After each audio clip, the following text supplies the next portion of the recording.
Le but de ma conférence, qui avait pour thème l'avancée scientifique de l'Afrique, c'était de montrer que, on vous parle d'Einstein, on vous parle de Max Planck, mais aucun de ces gens n'a dépassé la science que vous avez dans le village, que le vieux a dans le village, hein, que nos temples ont.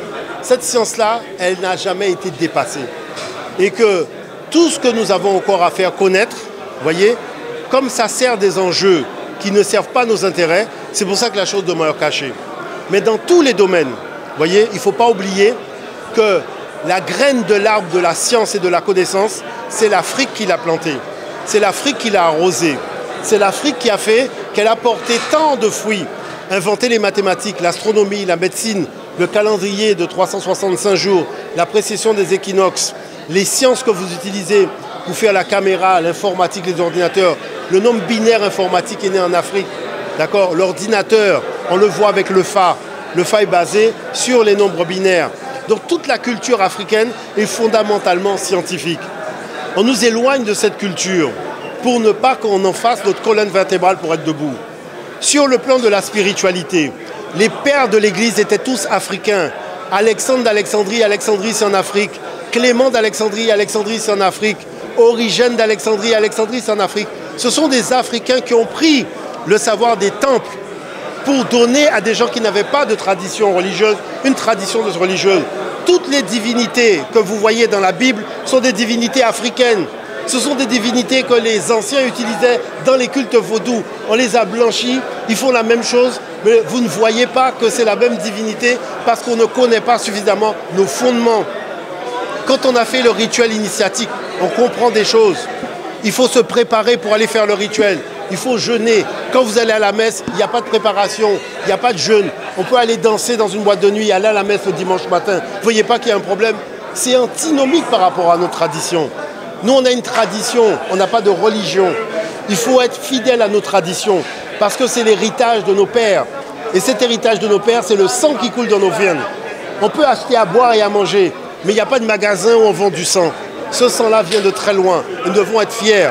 Nous devons avoir notre colonne vertébrale et faire en sorte de ne jamais oublier qu'une pyramide, on dit qu'on a construit des pyramides, mais une pyramide, c'est des blocs de pierre qu'on a assemblés au même endroit. Chaque fois que nous sommes unis, nous sommes une pyramide. Vous voulez que nous soyons une pyramide? Soyons unis et nous serons une pyramide, je vous garantis.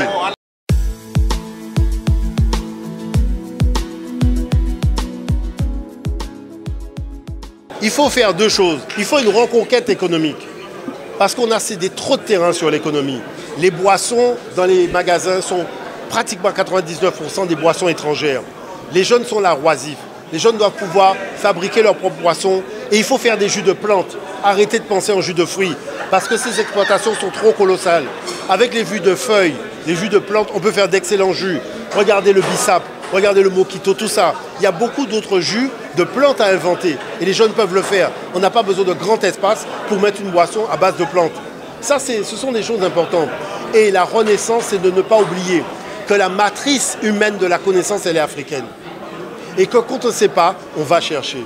On vous dit oui, on a inventé la semaine de 10 jours, mais la semaine de 7 jours, c'est pas nous. Je vous ai démontré que la semaine de 7 jours est arrimée aux 7 planètes qui sont arrimées aux 7 notes de musique. Parce que l'Africain, quand il a découvert ça, il a découvert un ensemble de choses.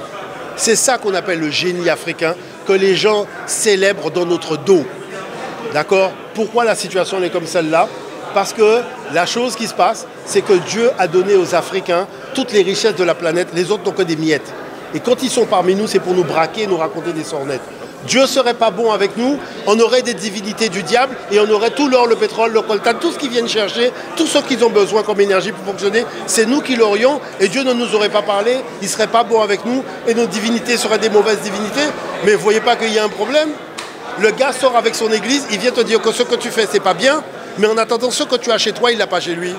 Et s'il est chez toi, c'est parce qu'il n'a pas ça chez lui, il est venu prendre ce que Dieu ne lui a pas donné. Après, il te dit, Dieu est bon. Dieu n'est pas bon avec tout le monde, manifestement, puisque lui, il n'a rien. Vous voyez, son sous-sol est vide. Donc, à partir de là, qu'est-ce qu'il fait? Il utilise la force pour voler ce que Dieu a donné aux Africains.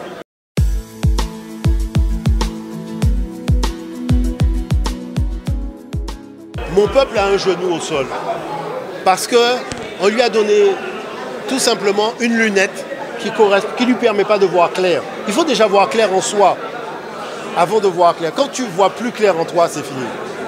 Donc, la relève de l'Afrique passe par la relève des individus. N'oubliez pas que dans le dos, il y a ça, la colonne vertébrale. La colonne vertébrale, ce n'est pas simplement pour tenir le corps. Il y a une colonne vertébrale pour tenir le mental aussi. Et si on n'a pas de colonne vertébrale mentale, on ne sera jamais debout. On sera manipulable et manipulé par l'extérieur.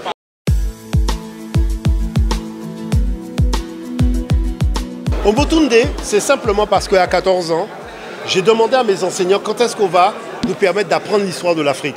Arrivé au bac, j'ai vu qu'il n'y avait pas de projet d'apprentissage de rien sur l'Afrique. Moi, quand je suis parti faire mes études, je suis allé voir un vieux, je lui ai dit comment on appelle chez toi un jeune qu'on a voulu faire partir loin de ses ancêtres et qui a dit laissez-moi tranquille, je reviens vers mes ancêtres. Il m'a dit dans ma langue Yoruba, ça se dit Omotunde. Donc j'ai dit Omotunde. Après, le mouvement diopien a dit que quand les choses vont mal, il y a un individu auquel le roi fait appel pour expertiser le problème et trouver une solution. Cet individu s'appelle le Kalala. Tu es le Kalala du peuple noir. C'est pour ça que c'est Omotunde Kalala.